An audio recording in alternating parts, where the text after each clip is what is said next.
आप में से यहाँ कितने लोग ऐसे हैं जिन्होंने अपनी जिंदगी का मकसद साफ तरीके से जान लिया है?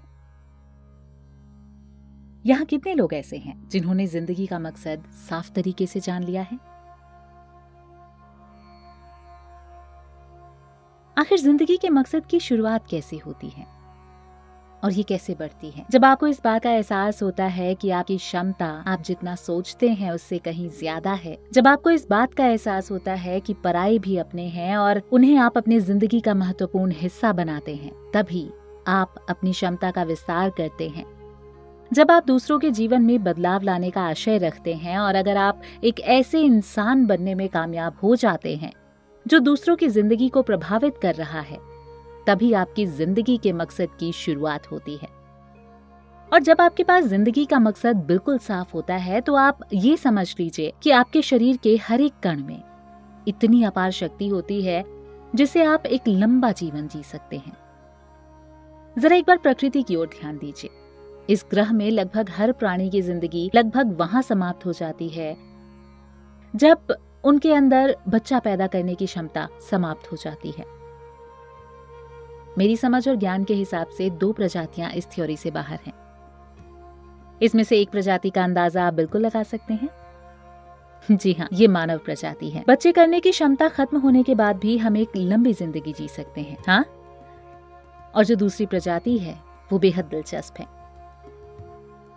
क्या आप इस प्रजाति के बारे में जानते हैं? नहीं, ये है किलर वेल्स, जिन्हें हम किलर वेल्स या ऑर्कस भी कहते हैं। अगर आप अंदाजा लगाएं कि फीमेल किलर वेल्स कितना लंबा जीवन जीती हैं, लगभग 5 से 30 या 40 साल?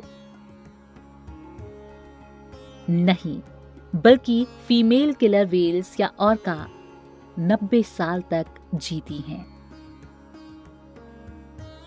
वहीं मेल वेल्स 50 साल तक ही जीते हैं और उसके बाद उनकी मृत्यु हो जाती है। अगर आप फीमेल किलर वेल्स की जिंदगी को करीब से देखेंगे तो पाएंगे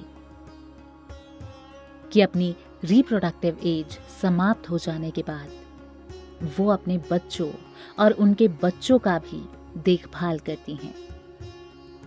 अगर बेबी वेल्स या कोई बेबी वेल्स का झुंड अपनी मां से बिछड़ जाता है तो उसके लिए जिंदा रहना नामुमकिन हो जाता है। ऐसे में ग्रैंड मदर वेल्स आती है और इस झुंड का सहारा बनती है, क्योंकि समुद्र में जिंदा रह पाना काफी मुश्किल होता है, क्योंकि वहां खाना ढूंढना मुश्किल होता है और बचपन में तो एक जगह से दूसरी जगह पहुंचना भी मुश्किल होता है। तब जो ग्रैंड मदर वेल्स होती हैं वो उन बेबी वेल्स के लिए मां की भूमिका निभाती हैं। अगर ऐसा नहीं होता, अगर ग्रैंड मदर वेल्स उनकी देखभाल नहीं करती तो उनका जिंदा रहना नामुमकिन हो जाता। इसलिए ये grandmother wells baby wells की जिंदगी का एक महत्वपूर्ण हिस्सा होती हैं। इस प्रजाति को आगे बढ़ाने के लिए ग्रैंड मदर वेल्स की भूमिका बेहद अहम है। लेकिन किसी मेल वेल्स की जिंदगी इतनी बड़ी नहीं होती। वो अपनी जिंदगी केवल 50 साल तक ही जी पाते हैं। अगर आप मानव जाति को देखें और पुराने समय की ओर ध्यान दें, जब हम शिकारी हुआ करते थे और खाना इकट्ठा करके खाते थे, तब छोटे बच्चे अपनी माँ बाप की जगह अपने दादा दादी पर आश्रित होते थे, क्योंकि माता पिता अपने कामों में व्यस्त होते थे, क्योंकि पिता शिकार करने जाते थे और माँ फल या खाने का सामान इकट्ठा करने जाती थी और बच्चे अपने दादा दादी के साथ होते थे। इसलिए हमारी जीन्स में ये क्षमता होती है कि हम 70 से लेके 90 साल तक जी सकें, क्योंकि हमें अपने वंश को आगे बढ़ाना होता है। अगर ये बात हमें प्रकृति सिखा रही है तो इसका क्या मतलब है कि हमारे पास पोते होने चाहिए, या फिर इससे हम और ज्यादा भी कुछ सीख रहे हैं?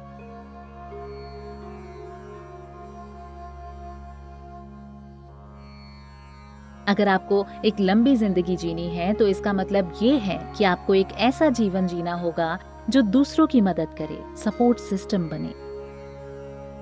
तभी प्रकृति आपका साथ देगी, आपको स्वस्थ रखेगी और आपको बूढ़े होने से रोकेगी। मैं पूरी तरह से आश्वस्त हूँ कि ये एंटी एज डिस्कवरी उनसे लाखों गुना बेहतर है। ये वाकई काम करता है।